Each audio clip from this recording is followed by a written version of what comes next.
Notre grand format, alors que le débat est relancé en France sur la présence de l'ours, la tension est encore plus forte en Roumanie, où vous le verrez, les attaques se multiplient au cœur des villes. Et autre information, le parquet de Foix a annoncé l'ouverture d'une enquête pour chasse illégale dans une réserve. Le chasseur attaqué par une ours était en fait dans une réserve domaniale, dans un massif de l'Ariège. Cette question de la cohabitation entre l'homme et l'animal est également d'actualité. Vous allez le voir en Roumanie, où les plantigrades s'approchent de plus en plus des villes. Grand format, Julien Chelin avec Mathieu Bierden.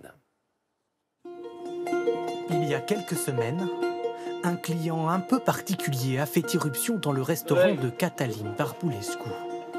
Surpris, en plein milieu de la nuit. En fait, un ours est entré par la porte ici. Il est allé là-bas, derrière le comptoir. Il a d'abord attaqué le chocolat, puis le sucre. Sur les images de vidéosurveillance, on aperçoit l'ours fracturer la porte d'entrée, puis pénétrer dans le restaurant. Derrière elle, 3 petits oursons s'invitent à leur tour à l'intérieur. À la recherche de nourriture, ils forcent le congélateur avant de repartir. Une intrusion que Cătălin Barbulescu pensait impossible. Elle est rentrée par là. Ici, il y a 3 fils électriques. 3, pas 1. Elle les a traversés sans aucun problème. Chaque soir, vous vous dites que peut-être demain, vous ne serez plus là à cause d'un ours. Il y a tellement de cas, de gens qui ont été attaqués, tellement de morts et de blessés à cause des ours. Et nous, on n'a pas de solution pour le moment. Longtemps symbole de la richesse naturelle du pays, l'ours affole aujourd'hui la Roumanie. Chaque semaine ou presque, la télévision relate ces histoires d'ours s'aventurant en ville pour se nourrir, s'en prenant parfois aux hommes qu'ils rencontrent. C'est ce qui est arrivé à ce médecin, venu courir dans ce sous-bois, tout près du centre-ville. C'est la première fois que je reviens en forêt depuis que ça s'est passé il y a 3 mois. C'est très émouvant. Ça fait drôle. En s'engageant sur le sentier, Francis Cătai ne s'attendait pas à ce qu'un ours fasse irruption devant lui. Il m'a lancé sa patte, comme ça. Et il m'a aussitôt mis à terre. Et sa bouche ne s'arrêtait pas. Alors j'ai essayé de l'attraper comme ça, dans mes bras. Et soudain, j'ai aperçu son oreille sur le côté. Et je l'ai mordu. Alors, il a lâché prise. Et puis il a essayé de me mordre le visage. Il a enfoncé ses dents ici et là. Il a serré mon crâne, ça a fait crac. Là, je me suis dit que d'un point de vue médical, j'avais aucune chance de survivre.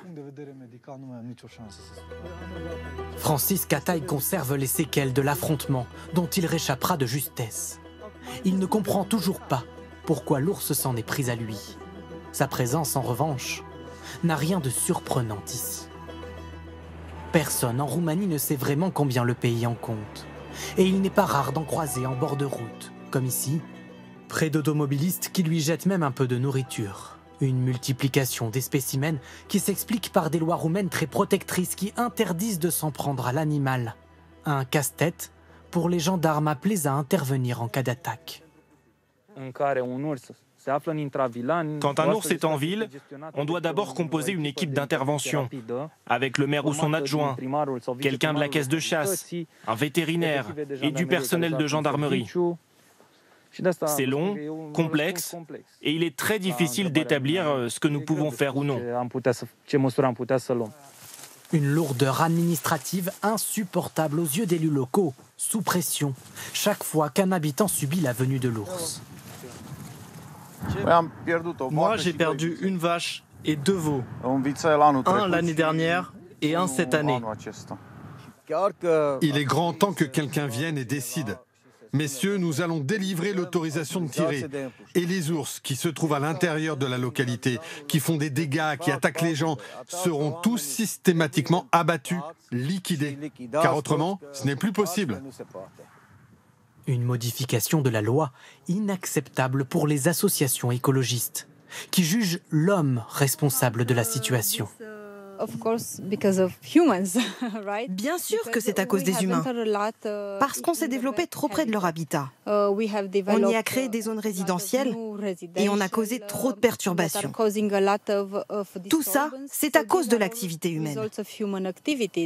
Depuis septembre, les règles d'abattage ont été un peu assouplies sous la pression des élus locaux roumains pour qui la cohabitation devient de plus en plus difficile. Depuis le début de l'année, l'ours a déjà causé 2 fois plus de dégâts matériels que l'année dernière. Et demain, vous pourrez suivre le reportage des équipes de 13h15 en Ariège, une semaine après la mort d'une ours tuée par un chasseur dans le massif de Cousseron.